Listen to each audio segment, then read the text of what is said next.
Welcome to another, I guess, unbagging from theplayersaid.com. My name's Alexander. So today we're taking a look at C3i magazine, which is issue number 34. This is the most recent release, just came out this winter. It's got two full games in it. One is Battle of Kursk, which is the main title. It also has a smaller solitaire game called Firebase Vietnam, I believe, which is also quite interested in as well. It's funny, normally this kind of, I'm no offense to anyone, this is to me quite an old school art style. A lot of the old Avalon Hill SPI boxes have this kind of an art style. Normally, not my favourite. But for some reason, I don't know if it's just the bright colours or if it's just, I don't know.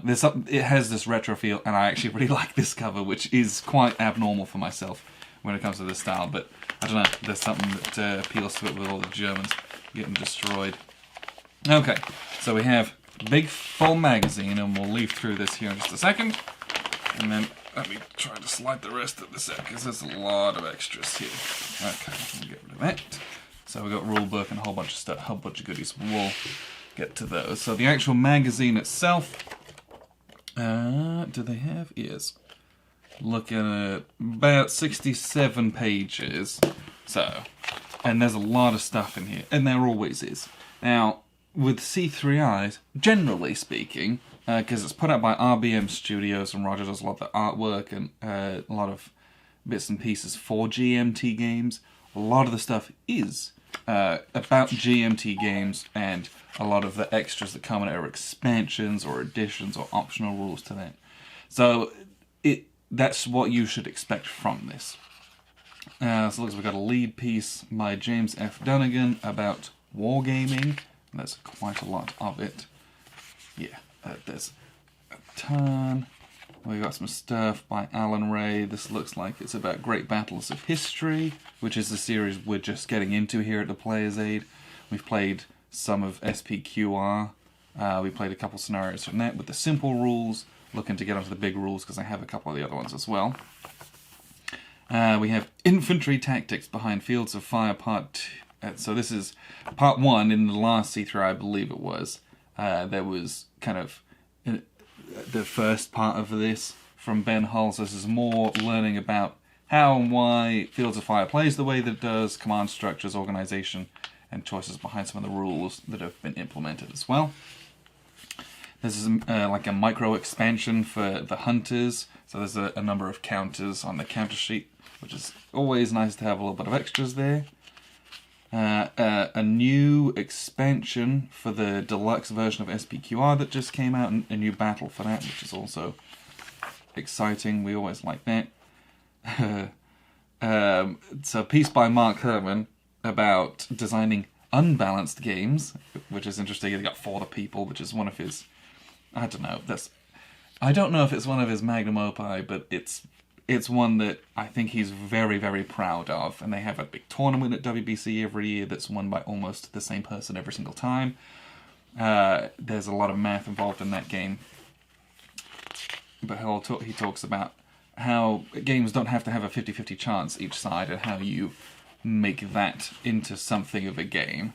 We've got the old Indiana Jones illustration there, bringing a knife to a gunfight, or bringing a gun to a sword fight in that instance. So a lot on there. And it keeps going. We always want from Mark Herman. This was something I'm actually very interested in, is reading about Undaunted Normandy. We've played it a lot. We've played Undaunted North Africa. Spoken with David Thompson a lot. And it's nice to see non-GMT games covered in this magazine. Doesn't happen all that often, but they've really, I think, started to step up and expand their game. So you have the campaign game, some of the battles, some of the history behind it, and how you toss up simulation versus making an actual game in there. Looks like we got a piece, here we go. So we got a piece on France 1944, again, which is, this is by Compass Games. So again, we're getting some non-GMT content, which I'm very happy about. And this piece is by Judd Vance, and if you don't know, he was the driving force, and he's the game developer, and I don't know if he kept poking Mark Herman to redo this game, because I think he really liked it, But the story goes that he was on and on and on, and then Mark Herman was like, "Hey, do you want to help me develop and playtest this?"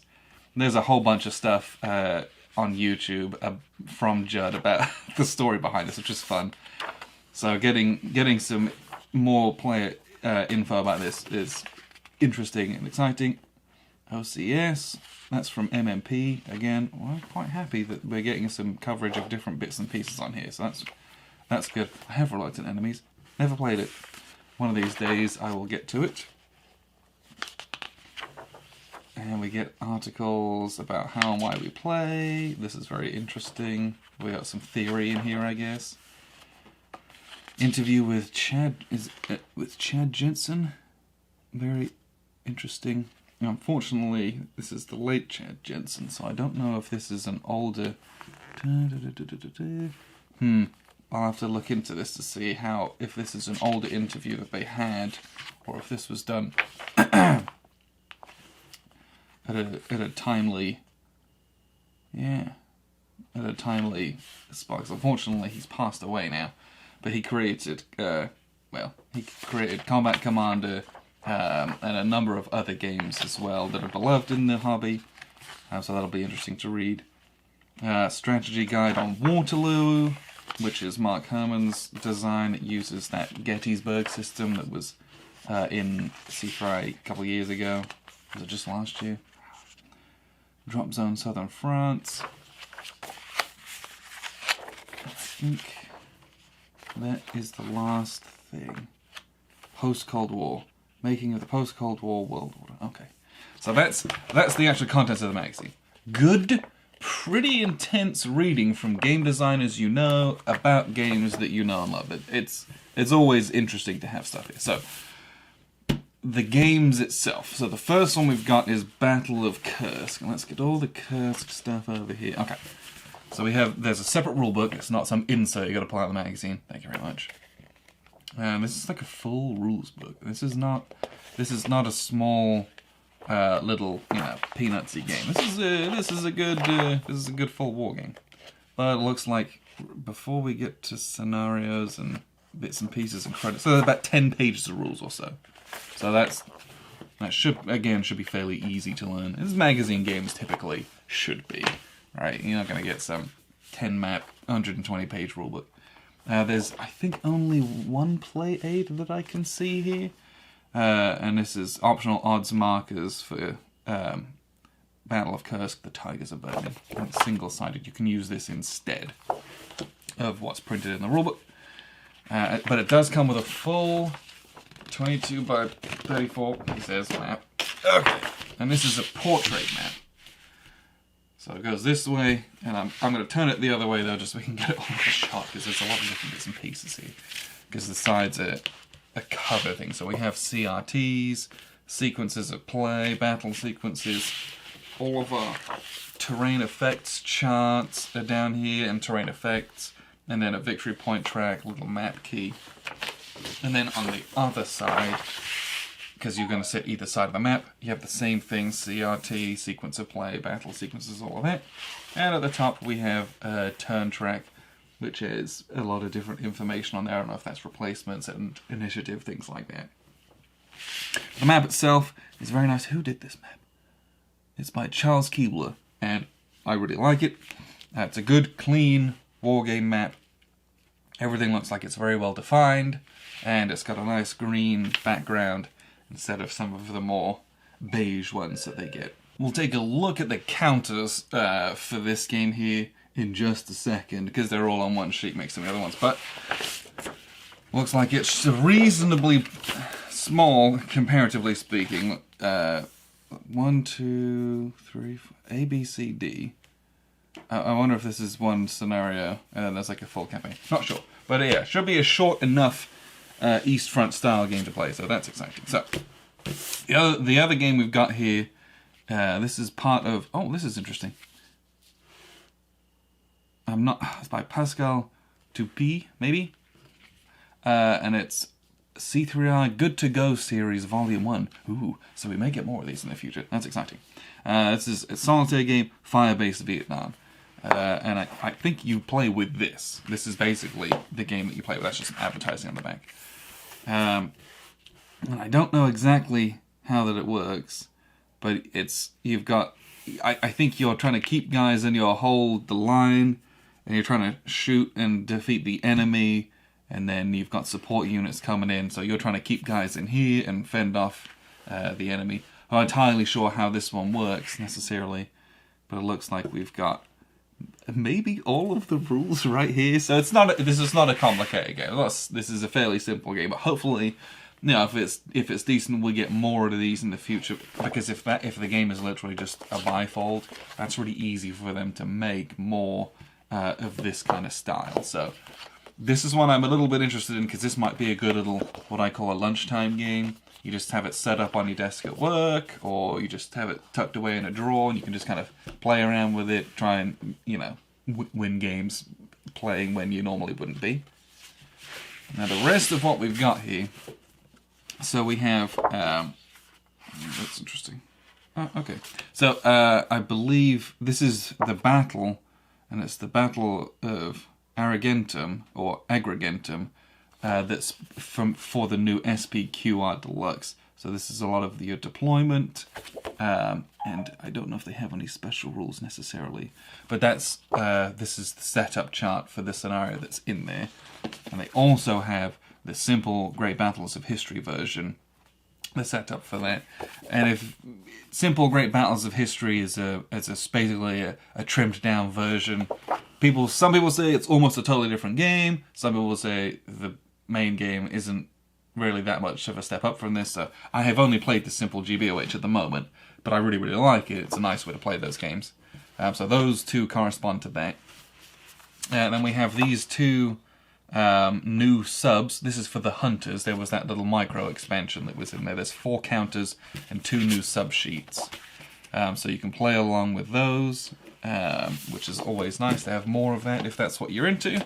And it's nice that we get those because GMT now is printing those. We do have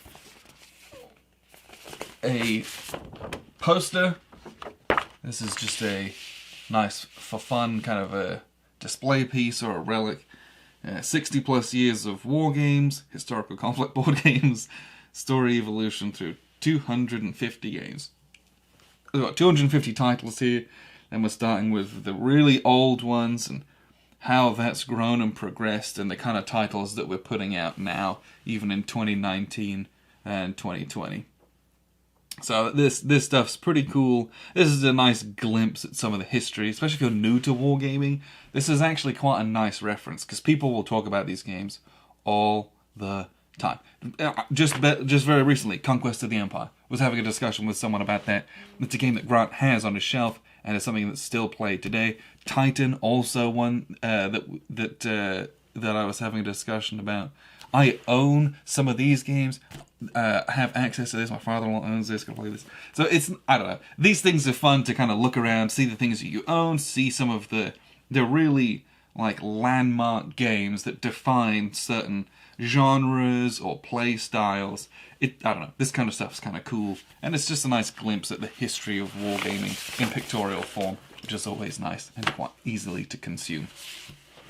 And the last thing we have is our counter sheet. This is nice thick grey quartz, exactly what you would expect. So very obviously we have all of the counters here for Tigers of Burning, Battle of Kursk, that's all of this. So we have our German units up in grey here, and then we've got the Ruskies in kind of a brown beige. It looks like we have a couple of Hungarian units. And then, okay, that's all of that. North America to unfly. Okay, so I don't know if this is errata counters for Imperial Struggle. I think they might be. Got a couple counters for the People. Here's the leaders for that Battle of Agrigentum. Agrigentum. I apologize. That's the leader counters for that. It's Great Battles of History. You'll use the units from the core game, but these are the new leaders for that. Invasion Hawaii. I think these are new for Empire of the Sun, it looks like. Then we've got probably errata counters for Deluxe Dark Valley, so I'll use those. This is the micro expansion for the hunters. There are these 4 counters here.